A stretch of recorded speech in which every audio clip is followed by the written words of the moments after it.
Ugh. Thanks for stopping by my channel, Capes Are Awesome, for my Batman Cape Crusader review. I'm just going to do one episode today. I might do more episodes in the coming days. I'll probably skip a day, like do a review, then skip a day, then do another review, something like that. Or this might be my only review. Let's see.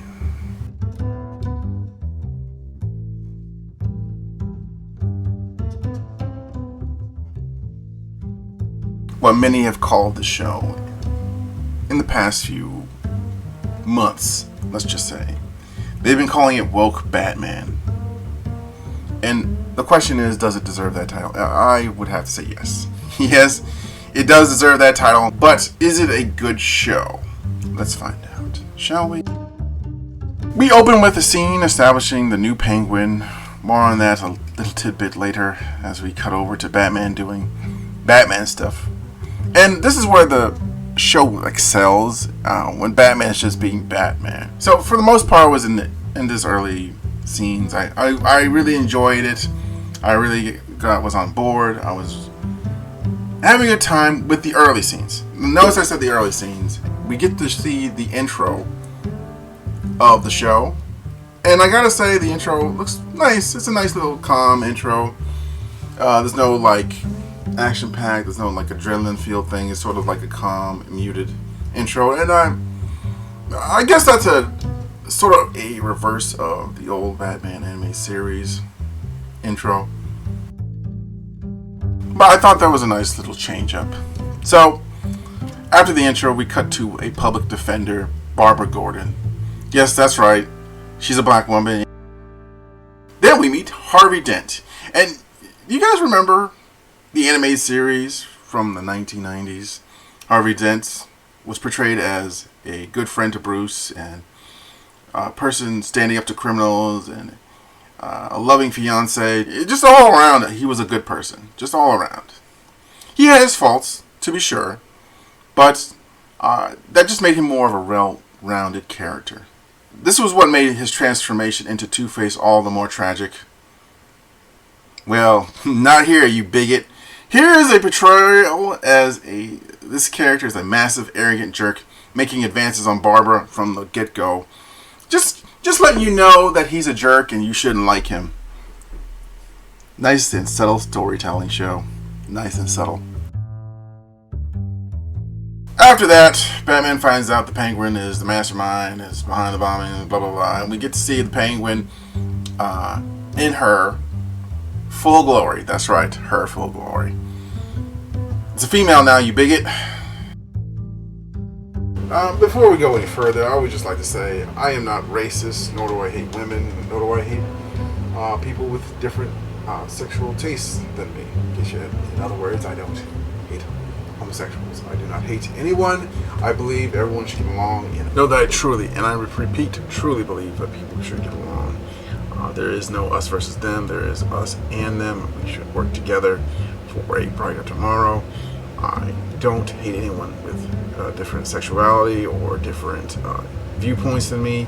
That is a shallow and empty thought process. And if you do believe people are monsters and don't believe you should have rights, or you believe they're just terrible in general, just by something that they can't control about themselves, then I would like to say to you, keep watching my content, please, and hopefully I can change your mind to that viewpoint and let you know that some people are just different because, well, they are different, and there's nothing they can do about it, there's nothing you can do about it, but perhaps together you can just sort of realize that neither one of you are the enemy or something vile to be hated or feared. It's just a person living their life. And I've said that, I can go back to bashing the show that was clearly only used diversity as a shield to protect themselves from online criticism or quick get-rich scheme to fool people into believing that they actually believe in this stuff. But I don't think they do, because the way they set it up, it kind of feels like you're making fun of this idea. It kind of feels that way. I'm not gonna lie. I'm all for new interpretations and designs of a character. But the main thing about the Penguin was he was ugly and short This gave him an incredibly low self-esteem and just made him just overall irritable because nobody loved him. And it was just sort of like, it was one of the reasons he became a criminal, at least partially because of it. It didn't excuse his actions, but it gave a motivation for it without telling the audience directly. Here it's having you question why she doesn't just keep her business going. It raises questions that didn't need to be asked. It raises the question of, why does she have kids? Why does she going into crime? She doesn't need to be a criminal. She's doing pretty well with her business. If anything, going into crime is screwing up her ability to run her business without police interference, without mob interference. She's going with this rivalry with Rupert Thorne, this incredibly dangerous man who could do terrible things, and she's going out of her way to come off as a dangerous and thuggish criminal, and there's like little to no reason for it. That's not really explained, and that's what I think is the greatest problem with the show. It doesn't really understand the characters or how to explain to the audience without explaining it in full detail what the characters' motivations are. Speaking of motivations, let's just move past all the other scenes and right into the part that really pulled me out of the experience.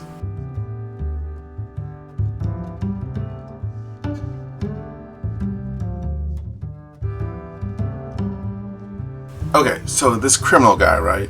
He's running for his life. He is scared out of his mind.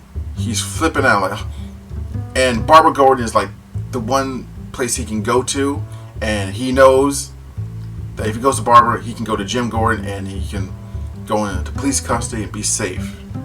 Now, he goes in there. He knocks on the door. She stands there with a weapon. I forgot what it was. Maybe a baseball bat or whatever. I'm not going to look it up. Opens the door and he proceeds to say, "You got to help me, sweetheart." He say, "You call me sweetheart again." I'm sitting there thinking, why would he call her sweetheart? Why? He's scared for his life. That makes no sense. If you're scared for your life and you're calling people's pet names, I gotta tell you, bro, you really need to prioritize things in the moment, alright? Like a pet name is something you do when you're like greeting, like, "Hey, sweetheart," or like you're greeting someone in the morning, or "Hey, baby," or whatever.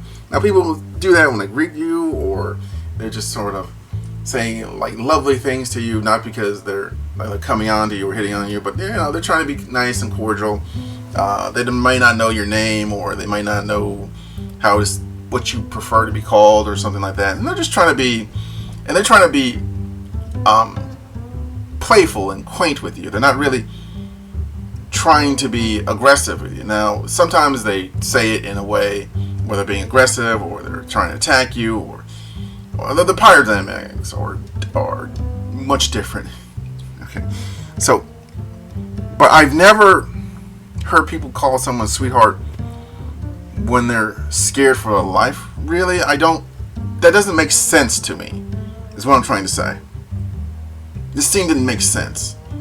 It was all to just sort of like give her a girl boss moment, and I was just like, no, just no.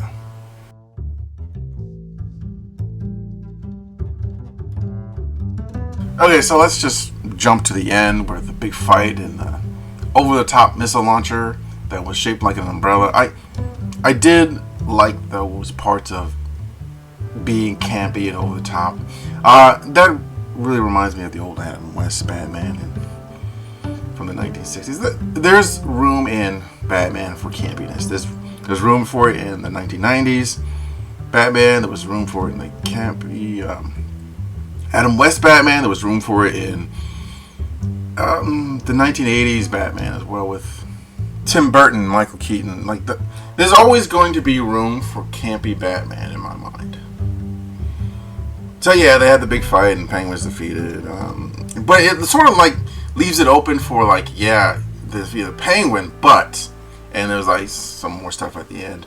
I don't want to spoil it too much if you haven't seen it yet, but my main issue with this is that almost none of the characters were represented well in this show. It's like they knew the Batman mythos, but couldn't quite understand the motivation for the characters, and the characterization was off in certain situations, and just in general. Except for Batman. For the most part, Batman seemed okay. And they don't really seem to catch the main themes in the Batman mythos. Like, one of the main themes of the Batman mythos is that a lot of the villains were normal people, and they just sort of just fell apart in a certain situation. Something bad happened to them. Now, that's not true for all of them, but a lot of the Bat villains are tragic figures, including Batman himself. He is a tragic figure. Now, that being said, that doesn't excuse their behavior. And that's why Batman exists. He exists to stop them from hurting more people. He exists to protect people from the cruelty of people who are just cruel for petty reasons, or for tragic reasons, or just because they can be petty. An example of this would be the Joker. There's been a few times where Bat villains have just not been seen as tragic figures. They've just been seen as ruthless criminals. And it still shows that Batman is still necessary, because maybe they can be redeemed or rehabilitated, but there's always like a slither of tragedy in the Batman mythos.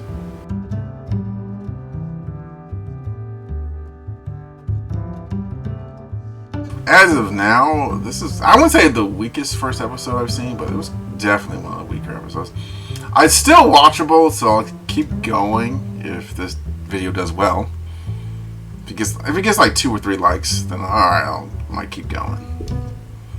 2 or 3 more, or more. If you get more, I'll definitely keep going. And we'll see. But anyway, thank you so much for stopping by. This is Capes Are Awesome, and this has been Batman: The Cape Crusaders. I'll catch you in the next one.